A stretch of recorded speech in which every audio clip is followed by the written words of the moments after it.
análise dos assuntos de âmbito internacional.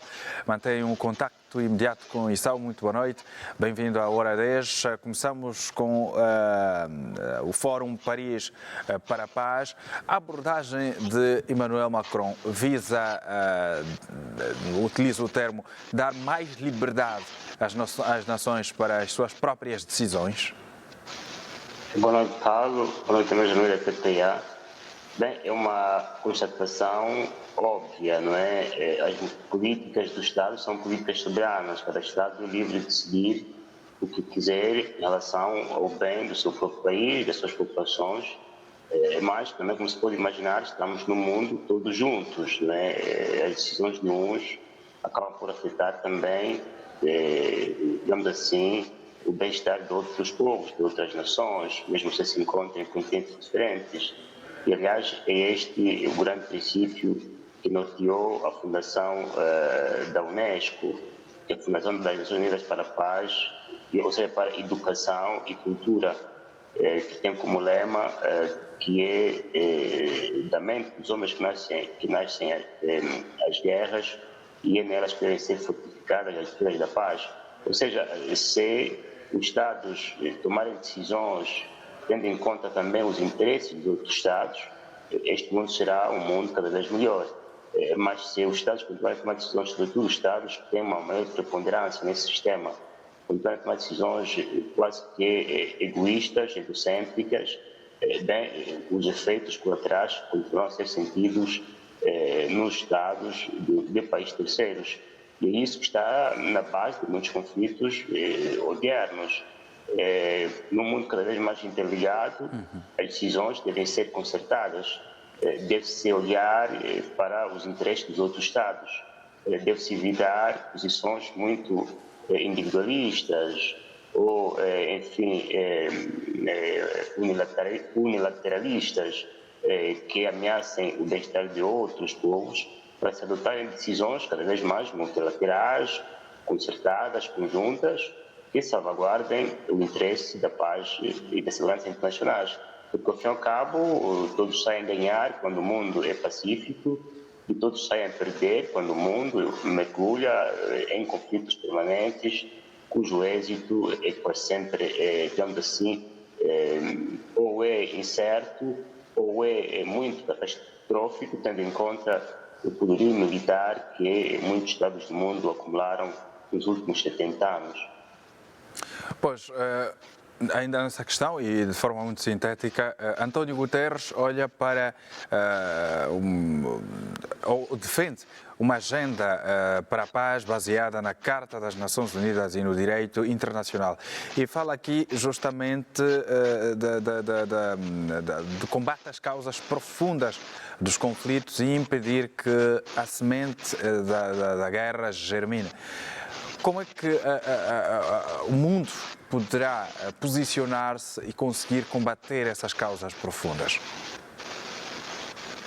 Concertando os objetivos comuns. Primeiro, identificando as causas profundas desses conflitos, né? E depois, concertando passos conjuntos e, por consequência, implementando as decisões conjuntas e depois monitorando a sua atuação, sobretudo responsabilizando os Estados que fogem à responsabilidade para a manutenção da paz e até tendo em conta os princípios da própria Carta das Nações Unidas, porque a ONU nasceu para a garantia da paz e da segurança internacionais. Só que nos últimos anos os Estados que deveriam garantir essa paz e segurança internacionais são os que mais realizam conflitos, são os que mais intervêm até em espaços de territórios que pertencem a outros Estados, que é uma violação da própria Carta da ONU. Basta ver, enfim, a ingerência que tem havido nos assuntos dos Estados, um pouco por todo o mundo, as guerras que foram combatidas por procura ou de forma direta nos territórios de outros Estados. Tudo isso não só ameaça a paz e a segurança, não só ameaça a paz e a segurança internacionais, como também quase que tornam quase que inútil a própria Carta da ONU e o papel da ONU neste contexto internacional.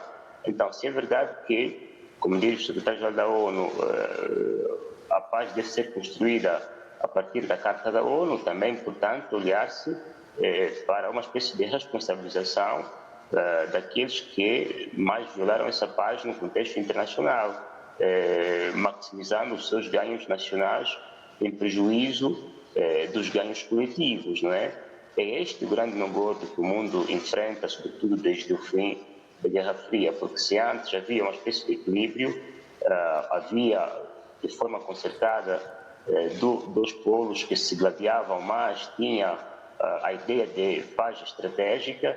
Hoje, com o fim da Guerra Fria e com a emergência de cada vez mais, enfim, países com intenções hegemônicas, essa paz é cada vez mais frágil. E aí é que entra o discurso da refundação da ONU e de todas as outras estruturas que ladearam a ONU, que as estruturas que têm a ver com a cooperação econômica e comercial, a cooperação financeira, enfim, um conjunto de estruturas e agências da ONU que nasceram para que o mundo fosse uma espécie de ilha de paz. Enquanto esta reforma não for realizada, a ONU vai continuar a estar, digamos assim, numa espécie de sala de recuperação, num hospital, num hospício, porque não consegue travar os conflitos mundiais. E até, inclusive, a posição do secretário-geral da ONU em dados conflitos vem sendo atacada como sendo uma posição unilateralista ou parcial, quando, regra geral, o secretário-geral da ONU age em defesa da Carta com vista à promoção dos ideais da Carta da ONU. Ou seja, existem desafios muito grandes que devem ser enfrentados pelos Estados todos do mundo, não os mesmos sempre, para que, em conjunto, encontrem uma nova estrutura de paz, sobretudo uma nova arquitetura de segurança internacional, porque o que temos dado a ver ultimamente é que há o desmoronamento quase total dos principais acordos que garantiram uma espécie de paz estratégica durante os últimos 10 a 20 anos.